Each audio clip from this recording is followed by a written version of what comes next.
We only have a couple more seconds, so we got to get into some of those questions. Are you ready? Here we go. It's not seconds, but go ahead. Okay. Karen writes, and she says, I started dating my current husband while I was separated from my third husband. I confess the adultery of the situation and have been rebaptized, but how can I feel cleansed? Darling, I don't know. I mean, you're 3 husbands. You're like the woman at the well. I knew you were going to say that.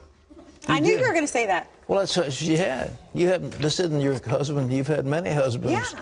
Well, the Lord himself ministered to somebody who had had that situation, and she was forgiven, and she was treated to one of the most deep theological discussions in the whole Bible. So, does God love you? Yes, he does. How can you feel cleansed? Just go to the Word and confess what's there and receive healing. I don't know what else to say. Yeah. All right.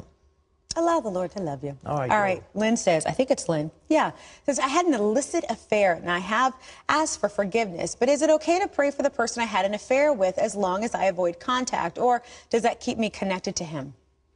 I get a feeling that that's keeping you connected. Of course, you can pray for him to be saved, but I think the more you pray, there's an intimacy that is involved. I think you ought to let that thing go and turn him over to the Lord and say, Lord, I commit him to you. Now, let's get on with your life. Yeah. I think I would probably agree with that. Yeah. Maybe just have someone else pray for him on your behalf. Please. Yeah. All right, Cindy says, growing up, I was abused by my own family. I'm having a very hard time forgiving them.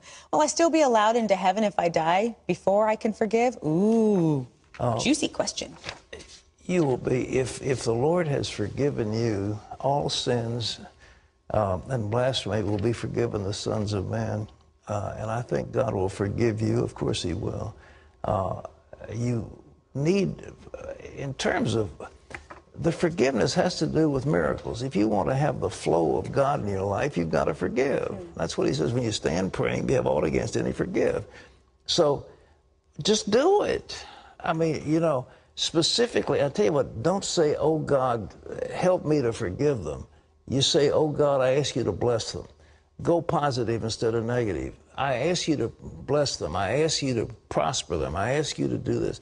And when you start praying positively, that negative stuff will come out of your heart. All right. Remember the story that we just did with Reva, too? She was talking about her husband, about forgiveness, how she always thought she forgave, like, I forgive, I forgive. But when she started praying for him and really interceding for him, then she saw him through God's eyes. One more quick question. We got time. Okay, Zach says, I have a Muslim friend. Is it wrong for me as a Christian to read the Koran so that I can understand his religion better and be a better witness to him? No, it's not wrong to read it. I think you'll find it very boring, but if you don't mind getting bored, it's your opinion. Yeah.